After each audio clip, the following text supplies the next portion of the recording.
Halo teman-teman semua, jumpa lagi di podcast bersama Ikatan Wajib Pajak Indonesia (IWPI) bersama Bapak Rinto Setiawan dan Bapak Hmm. Alessandro Rey.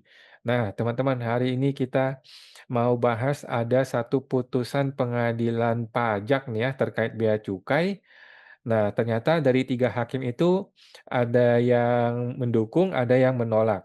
Putusannya sih menolak ya, putusannya kalah, WP-nya kalah, tetapi ada hakim yang dissenting. Nah, Iya.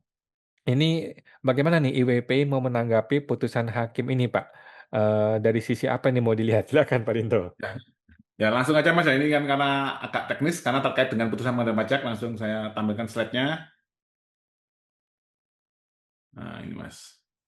Ini dekonstruksi putusan pengadilan pajak nomor, ini Mas ya, PUT 007-297-98 garing PP garing Majelis 17 AA tahun 2026. Sengketa kepabeanan PTR Indonesia melawan Direktur Jenderal Bea dan Cukai. Nah, ini status akhir gugatan tidak dapat diterima, NO, needs on fact, sifat putusan split decision, yaitu suara terbanyak 2/1, berarti ada yang dissenting. Ini konteks sengketa adalah PTR Indonesia menggugat SPKTNP surat penetapan kembali tarif nilai pabean nomor 343 WBC 11/2024 yang diterbitkan oleh DJBC Jawa Timur 1, Kanwil Mas ya. Akar masalah cacat formil. Suatu tugas yang dilakukan adalah untuk penelitian dokumen ekspor, bukan impor.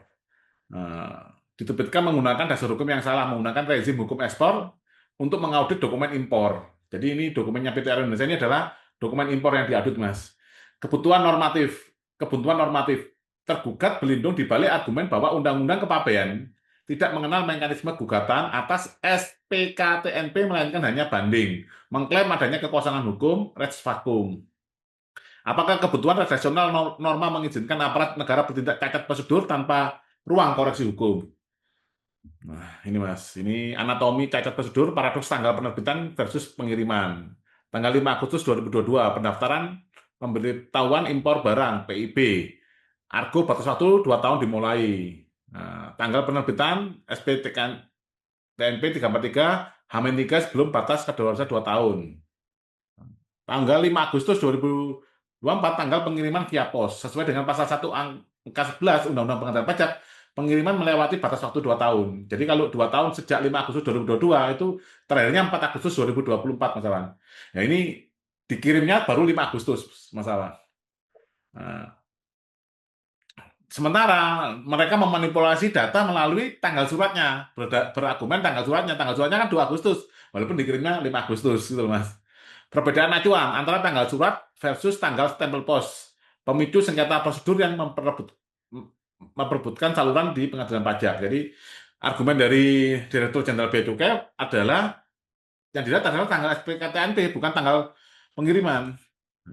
Fakta material cacat prosedur sejak titik awal. Ini Mas, ini surat tugasnya adalah untuk ini Mas ya, tentang pengenaan biaya keluar terhadap barang ekspor, sementara dokumennya ini adalah dokumen impor yang diteliti, pemberitahuan impor barang. Penggunaan dasar hukum yang fatal Undang-Undang Ekspor atas kasus impor menjadikan seluruh proses penelitian ulang dan penetapan SPKTNP yang menyusul menjadi cacat wewenang dan cacat substansi secara mutlak. Fundamental hukum acara, keadilan dimulai dari due process of law. Benar adilnya penyelesaian perkara harus dinilai sejak awal proses pemeriksaan dimulai, apakah benar due process of law atau undue process of law. Ini ya Harahap mantan Hakim Agung. Hukum formil adalah benteng pelindung hak asasi dari kesenangan atau istilahnya détournement de pouvoir. Jika prosedur cacat, maka substansi hukum kehilangan pijakan legitimasinya. Keadilan tidak dapat lahir dari proses yang undue. Ini Mas. Bahaya reduksionisme hukum. Undang-Undang Kepabeanan. Dalil tergugat, pasal 95 Undang-Undang Kepabeanan hanya mengatur banding untuk SPKTNP. Tidak ada pengaturan untuk sengketa cacat prosedur atau gugatan. Dampak berbahaya jika dalil ini diterima, wajib pajak atau importer kehilangan instrumen korektif atas kewenangan prosedur aparatur negara. Hukum tidak boleh direduksi menjadi sekedar teks yang mati. Kekosongan norma sektoral tidak membenarkan lahirnya kediktatoran administrasi. Ini menggugat mitos harga mati lex spesialis, memahami hukum sebagai sistem norma yang terintegrasi. Ini berdasarkan pandangan Prof. Dr. Esmi Warasih. Hukum tidak berdiri sendiri. Hukum tetap tidak terlepas dari pengertian hukum sebagai suatu sistem, yaitu sistem norma. Hukum harus dilihat sebagai subsistem dari suatu sistem yang besar, yaitu masyarakat. Ini Prof. Dr. Esmi Warasih, SHMS. Ini masyarakat, ini hukum. Jika satu aturan tidak memiliki sanksi atau akibat hukum, sistem norma mewajibkan kita mencari aturan lain yang relevan agar tujuan hukum tercapai efektif. Dekonstruksi doktrin. Apakah lex spesialis bersifat abadi? Ini adalah mitos dogmatis dan realitas doktrinal. Lex spesialis derogat legi generali. Aturan khusus selalu mengesampingkan aturan umum. Dianggap sebagai harga mati dalam segala situasi. Nah, dalam doktrin realitas doktrinal, berdasarkan pandangan Prof. Bagirmanan, lex spesialis tidak bersifat abadi. Saat mutlak keberlakuannya, aturan khusus tersebut harus sudah lengkap. Kesimpulannya, lex spesialis gagal menjawab jika lex spesialis gagal menjawab persoalan empirik yang hidup di masyarakat, ia kehilangan fungsi solutifnya. Ini Mas, ini fulcrum keadilan, kewajiban absolut, jugde facti. Undang-undang kekuasaan kehakiman adalah hukum tertinggi yang mengikat hakim. Kewajiban memeriksa. Pasal 10 ayat 1 Undang-Undang Kekuasaan Kehakiman. Pengadilan dilarang menolak untuk memeriksa, mengadili, dan memutus suatu perkara yang diajukan dengan dalih bahwa hukum tidak ada atau kurang jelas, melainkan wajib untuk memeriksa dan mengadilinya. Kebuntuan rumusan dalam Undang-Undang Kepabeanan bukan alasan bagi hakim untuk menjatuhkan putusan NO. Kewajiban menggali, pasal 5 ayat 1. Hakim dan hakim konstitusi wajib menggali, mengikuti, dan memahami nilai-nilai hukum dan rasa keadilan yang hidup dalam masyarakat. Ini ada rasa keadilannya, Mas. Dari void menuju visi, perintah rex finding. Kondisi, ini Mas ya, UU khusus yaitu lex spesialis atau kepabeanan tidak mengatur upaya hukum atau cacat prosedur penelitian ulang. Tantangan hakim dilarang berhenti pada teks yang tidak lengkap amanat pasal 10 Undang-Undang Kekuasaan Kehakiman. Tindakannya harus melakukan penemuan hukum atau rex finding. Solusi menggunakan sistem norma secara holistik untuk menjembatani kekuasaan hukum atau rex vakum. Keadilan substansial tidak boleh disandera oleh ketidaksempurnaan redaksional pasal. Hakim adalah arsitek keadilan, bukan sekedar pembaca teks. Ini jembatan norma menghidupkan hukum yang diam. Karena Undang-Undang Kepabeanan tidak mengatur prosedur gugatan rezim, Undang-Undang KUP pasal 23 ayat 2 mengambil alih secara sah. Lembaga gugatan memiliki legitimasi penuh di pengadilan pajak.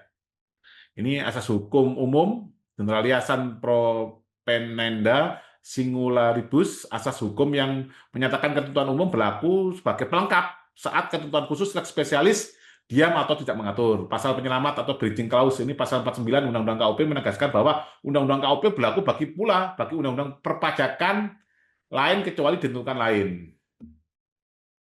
Nah, ini lembaga banding, lembaga gugatan, matriks diagnostis memisahkan substansi dari prosedur. Lembaga banding fokus sengketa dalam material, substansi, kebenaran hitungan tarif, dan klasifikasi barang.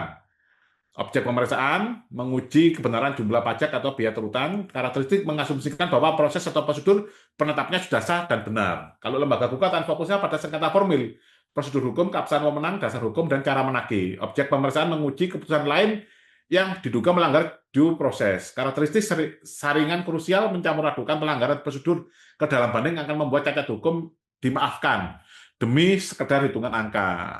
Undang-undang Administrasi Pemerintahan, Undang-Undang AP sebagai tolak ukur yang sah. SPKTNP harus diuji berdasarkan pasal 52 ayat 1 Undang-Undang 30 tahun 2014. Ini syarat sah keputusan ditetapkan oleh pejabat berwenang, dibuat sesuai prosedur, substansi sesuai dengan objek. Nah, ini Mas, ini kan nggak sinkron juga. Kan tadi kan impor untuk memeriksa surat tugasnya ekspor untuk memeriksa dokumen impor. Konsekuensi hukum pasal 66 ayat 1 Undang-Undang AP.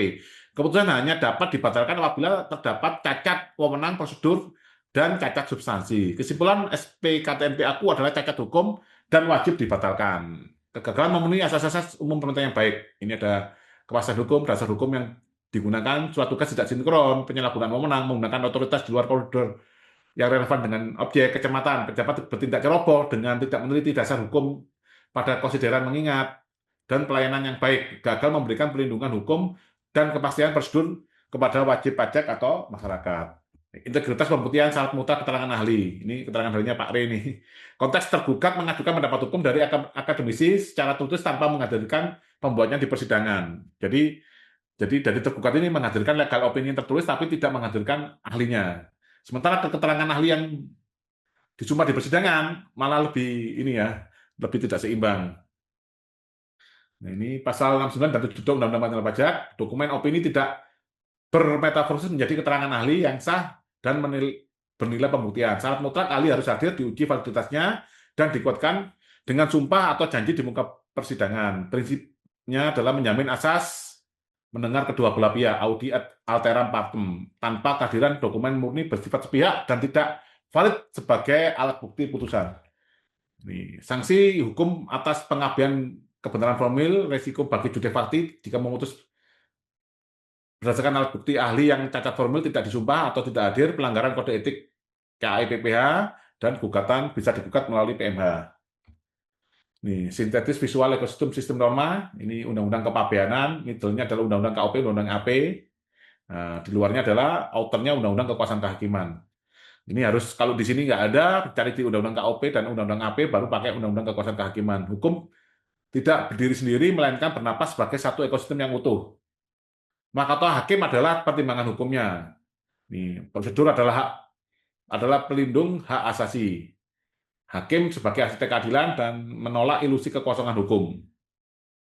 Nah, ini susunan Majelis Pengadilan Pajak 17A adalah hakim ketuanya Bapak Widi Hartono, hakim anggota Wahyu Trimulyo, hakim anggota juga dua Anang Muri Kurniawan. Ini yang memberikan dissenting opinion, ini hakim ketua yang sependapat dengan pendapat ahli. Kalau Wahyu Trimulyo dan Pak Anang Muri Kurniawan ini pakai opini mayoritas.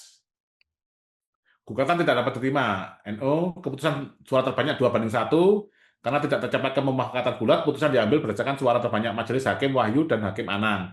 Kasus hukum pengadilan pajak tidak memeriksa materi sengketa soal cacat surat tugas atau daluarsa karena permohonan dinilai gagal secara formal sejak awal. Ini Mas. Pertimbangan hakim mayoritas Wahyu dan Anang. Rasio desidendi. Langkah 1, klarifikasi dokumen SPKTMP diterbitkan berdasarkan pasal 17 ayat 1 Undang-Undang Kepabeanan terkait penetapan tarif dan nilai pabeanan. Langkah 2, limitasi Undang-Undang Kepabeanan, merujuk tegas pada pasal 95 Undang-Undang Kepabeanan. Langkah 3, diskualifikasi gugatan. Kesimpulan mayoritas, gugatan tidak memenuhi ketentuan formal pasal 31 ayat 3 Undang-Undang Pengadilan Pajak. Pengadilan Pajak tidak berwenang mengadili SPKTMP via mekanisme gugatan. Ini kalau pendapatnya Pak Widi Hartono, gugatan memenuhi syarat formal, permohonan harusnya dikabulkan dan SPKTMP batal demi hukum akibat cacat substansi surat tugas. Ini matriksnya juga. Ini tesis substansi alias label nomenklatur. Ini, Mas. Ini sangat panjang sekali, teman-teman.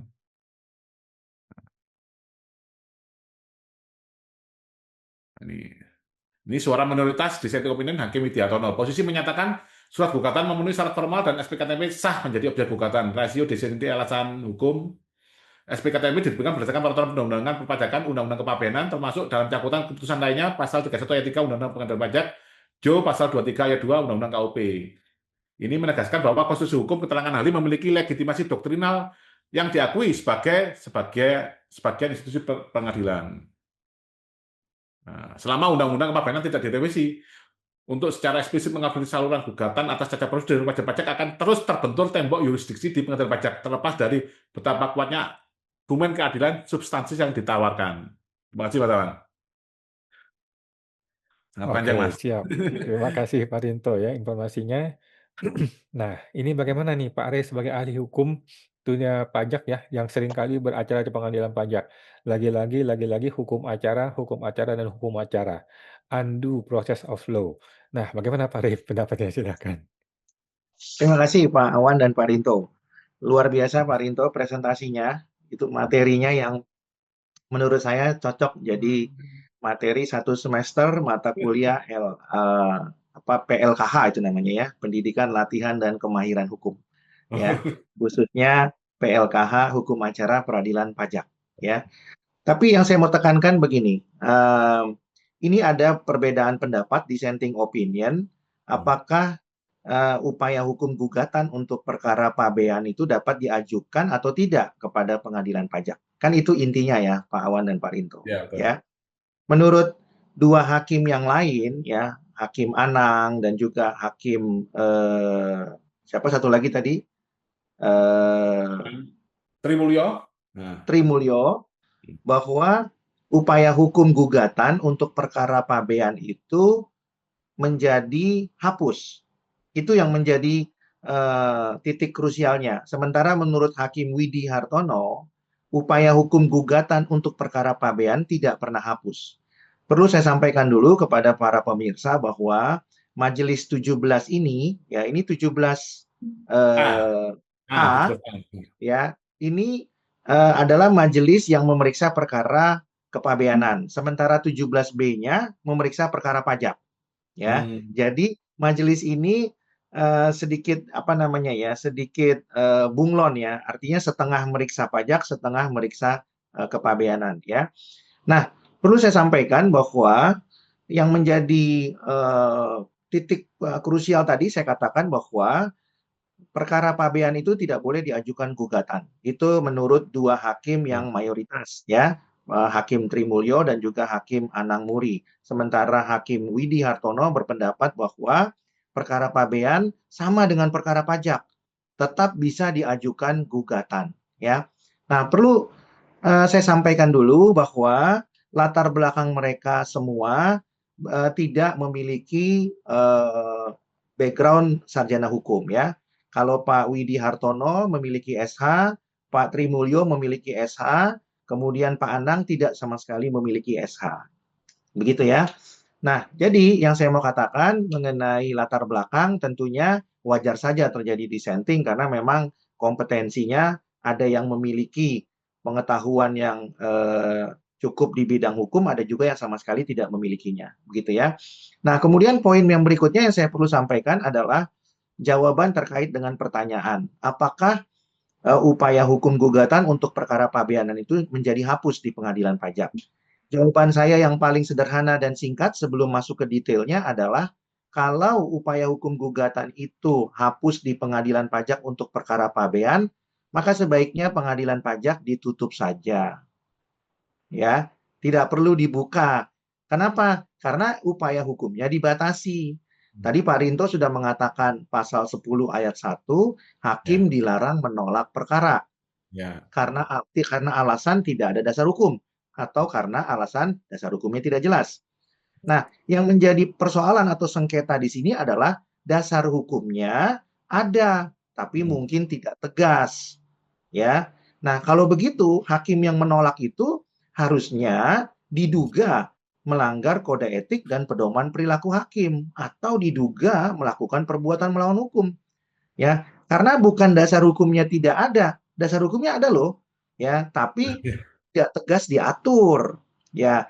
Nah, kalau yang tidak ada aja, jika perkaranya diajukan ditolak, itu hakimnya sudah diduga melanggar kode etik atau pedoman ya. perilaku hakim. Apalagi dasar hukumnya ada, ya. Kalau yang tidak ada aja bisa dilaporkan, apalagi yang ada. Hmm. Nah, dalam perkara ini kan dasar hukumnya ada. Hanya saja tidak dengan tegas diatur dalam Undang-Undang Kepabeanan, tapi diatur tegas dalam Undang-Undang KUP dan Undang-Undang Pengadilan Pajak. Nah, berarti hakimnya selain harus kuliah lagi di Fakultas Hukum, hakimnya juga diduga telah melanggar KEPPH, ya, Kode Etik dan Pedoman Perilaku Hakim, ya. Jadi jelas di situ bahwa hakim pengadilan pajak itu harus tunduk pada Undang-Undang Kekuasaan Kehakiman. Nah, saya mau sampaikan Pak Awan dan Pak Rinto bahwa hakim pengadilan pajak itu tidak eksklusif ya. Meskipun setengah kakinya di bawah Kemenkyu, setengahnya lagi di bawah Mahkamah Agung. Tapi sepanjang mengenai teknis judisial, sebenarnya mereka tunduk kepada Mahkamah Agung. Nah, hukum acara bicara mengenai teknis judisial. Mereka tidak boleh melakukan persidangan secara unju proses ya, harus dengan hukum acara yang berlaku. Nah, jadi kembali lagi bahwa uh, kalau gugatan itu hapus, maka tidak ada gunanya pengadilan pajak. Yang kedua, hakim harus tunduk pada Undang-Undang Kekuasaan Kehakiman. Artinya, jika dasar hukumnya tidak jelas, ya maka perkara tetap tidak boleh ditolak. Apa artinya? Harus tetap diterima, harus tetap diteliti, harus tetap diperiksa. Ya. Nah, kemudian itu yang kedua. Yang ketiga adalah bagaimana hakim ini bisa memahami hukum acara dan juga hukum material dengan baik. Tadi saya katakan bahwa eh, kepabeanan itu adalah di dalam Undang-Undang Pengadilan Pajak termasuk pajak itu sendiri. Jadi pabean dan pajak menurut Undang-Undang Pengadilan Pajak tidak terpisah. Ya, kenapa? Karena Undang-Undang Pengadilan Pajaknya mengatur demikian. Kalau terpisah Pak Awan dan Pak Rinto, maka sebaiknya dibuat lagi pengadilan baru, pengadilan kepabeanan. Iya, iya, iya. Ya, ternyata tidak digabung juga. Hanya Hmm. hakim saja yang kemudian tanda petik ya merasa bahwa itu terjadi pemisahan seperti seolah-olah ada tembok Cina Ya. antara perkara pabean dengan perkara pajak gitu ya. Nah, memang betul hakimnya terpisah, tapi pengadilannya sama. Hukum acaranya sama diatur dalam Undang-Undang Pengadilan Pajak. Yang membedakan hanya hukum materialnya saja gitu ya. Hukum materialnya memang berbeda antara Undang-Undang Kepabeanan dengan Undang-Undang KUP. Nah, tapi sekali lagi yang saya mau tekankan itu bukan alasan untuk menolak ya. Kenapa? Karena lagi-lagi ya karena pengadilannya sama, maka harusnya tetap bisa diajukan upaya hukum gugatan ya. Nah, pertanyaan yang berikutnya, kalau itu perkara pabean sama dengan perkara pajak, lalu bagaimana kalau kemudian hukum materialnya tidak diatur di Undang-Undang Kepabeanan? Nah, lagi-lagi Undang-Undang Pengadilan Pajak itu sudah menunjuk di sana di penjelasan pasal 2 Undang-Undang Pengadilan Pajak.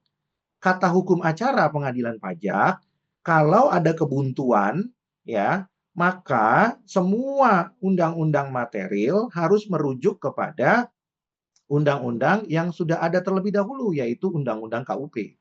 Nah, Undang-Undang Kepabeanan itu setengah material, setengah formil.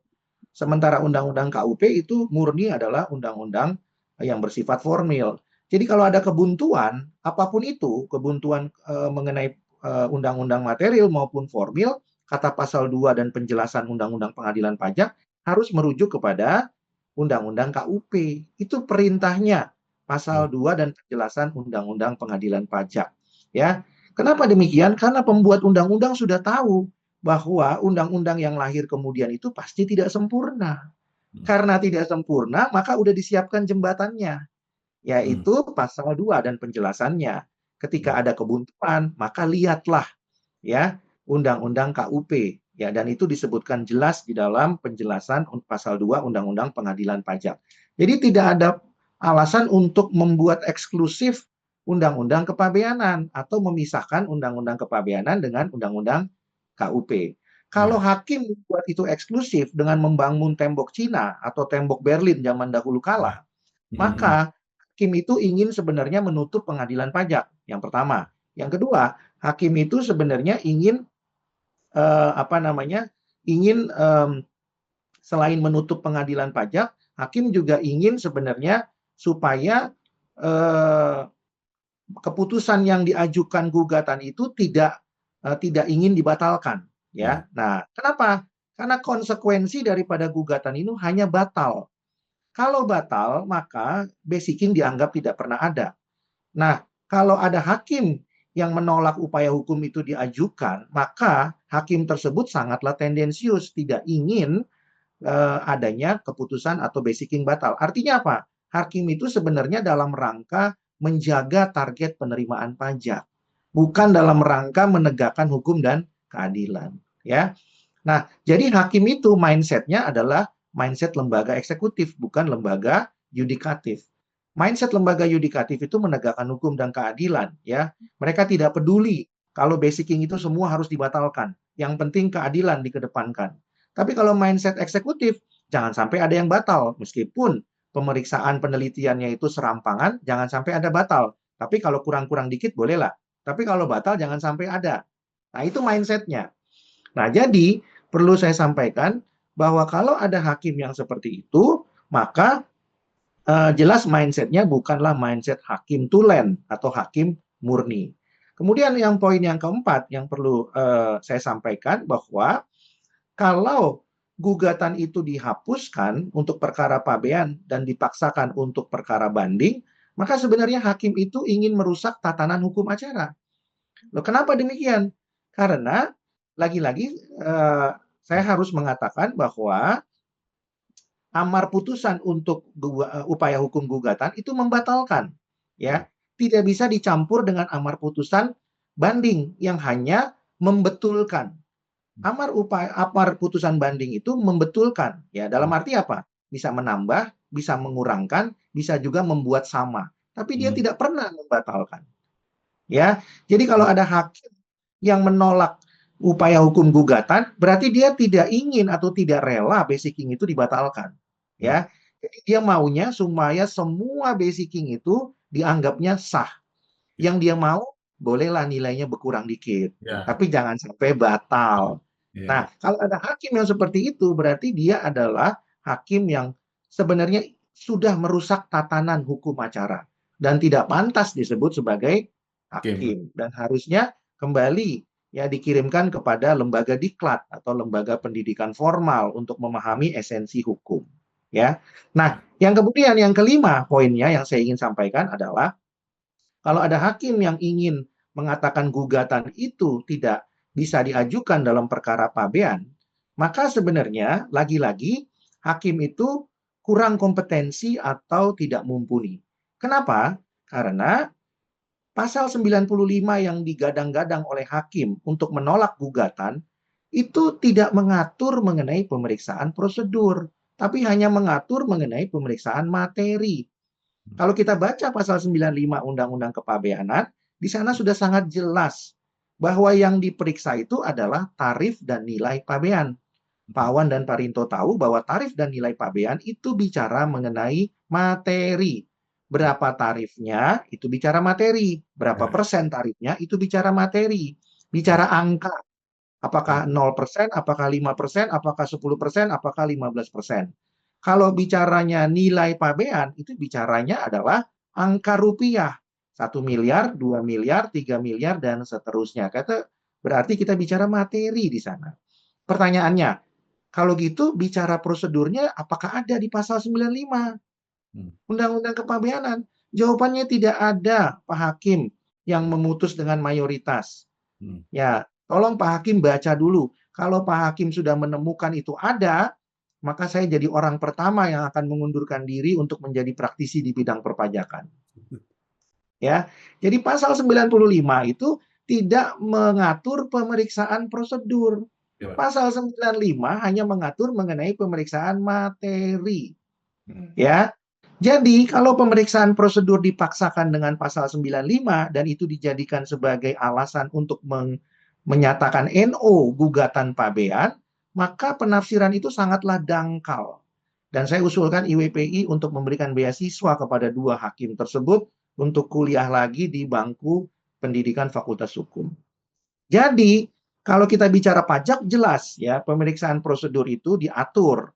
Pemeriksaan materi juga diatur ya. Pemeriksaan prosedur diatur di pasal 23-nya, pemeriksaan materinya diatur di pasal 25 sampai 27 ya, dibanding khusus di 27 keberatan 25 dan 26. Jadi secara spesifik.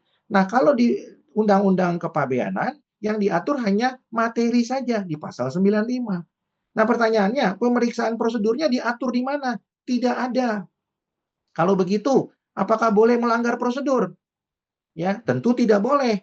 Pertanyaan berikutnya, kalau ada pelanggaran prosedur diperiksa di mana? Kata dua hakim ini, diperiksanya di banding. Nah, sementara amar putusan banding tidak bisa membatalkan. Ya, Yang bisa membatalkan hanya amar putusan gugatan. Nah, sehingga kalau dua hakim ini memaksakan pemeriksaan prosedur di dalam upaya hukum gugatan, maka antara yang diperiksa dengan amarnya itu tidak relevan, alias carut marut. Jadi kalau perkaranya yang disampaikan Pak Rinto tadi itu pelanggaran prosedurnya diperiksa berkaitan dengan legal standing di perkara banding, sementara perkara banding tidak ada amar putusan membatalkan. Dia hanya menyatakan sama, kurang, atau lebih. Kan begitu. Nah, jadi kalau terbukti bahwa ada pelanggaran prosedur Pak Awan dan Pak Rinto, ya, tapi tidak bisa membatalkan. Jadi kira-kira amarnya berbunyi seperti apa? ya, Kalau sudah terbukti di dalam pemeriksaan pengadilan pajak bahwa ada pelanggaran prosedur, Nah, maka tentu amarnya harus membatalkan. Tapi karena diperiksa di lembaga banding, tidak ada amar membatalkan. Apakah dua hakim ini akan mengatakan kalau sudah terbukti di dalam pemeriksaan lembaga banding, maka amarnya apa? Bisakah dia membatalkan? Tetap tidak bisa. Ya, sebenarnya dua hakim ini sudah terjebak di dalam pertimbangan hukum atau rasio desidendi yang mereka buat sendiri. Ya, sehingga dengan demikian mereka adalah orang-orang yang sebenarnya sudah merusak hukum acara. Saya tidak menyalahkan Pak Awan dan Pak Rinto karena memang kompetensinya sangatlah kurang dan minim. Yang kedua, mereka itu memutus biasanya berdasarkan saran daripada para senior-senior sebelumnya. Sehingga pondasinya kurang kuat, ya. Jadi hanya mengatakan biasanya hakim sebelumnya seperti ini loh. Ya, kenapa demikian? Karena saya sudah membaca putusan-putusan sebelumnya. Ya, jadi itu sebenarnya hanya merupakan refleksi daripada putusan yang kopas-kopas saja dari putusan-putusan sebelumnya. Ya, nah jadi saran saya kepada dua hakim ini tolong dibaca lagi dan ini materi yang bagus Pak Awan dan Pak Rinto. Kalau bisa ini dijadikan buku lagi, ya. Ya. Dan saya perlu sampaikan juga bahwa sudah ada dua hakim yang berpendapat bahwa perkara pabean itu bisa diajukan gugatan. Yang pertama adalah Hakim Aryo Hatmoko yang sekarang juga mengusulkan dirinya menjadi calon hakim agung. Yang kedua adalah Hakim Widi Hartono. Oke. Ya, jadi sudah ada dua, ya, dan mereka punya pemahaman yang mungkin jauh lebih baik daripada yang lainnya, ya, tidak seperti yang lain-lainnya hanya kopas-kopas Ya. saja. Dan saya mau tinggalkan pertanyaan kepada dua hakim ini, kalau nantinya saya akan menulis buku mengenai itu, Pak Awan dan Pak Rinto, saya akan meninggalkan satu pertanyaan, ya. Kalau begitu, bisakah ya pasal 95 itu dipaksakan untuk memeriksa prosedur? Oke. Jika tidak bisa, apa alasannya pasal 49 Undang-Undang KUP tidak bisa digunakan? Oke. Ya. Demikian Pak Awan dan Pak Rinto. Baik, terima kasih Pak Rey, makasih Pak Rinto, luar biasa ya teman-teman mungkin bisa Ya. diulang-ulang lagi video ini ya, karena pelan-pelan ini ya, ini sangat-sangat teknis untuk urusan pengadilan pajak terutama di bea cukai. Baik, terima kasih Pak Rey, makasih Pak Rinto, kita jumpa lagi Pak di podcast berikutnya Pak. Oke, Terima kasih Mas. Pak.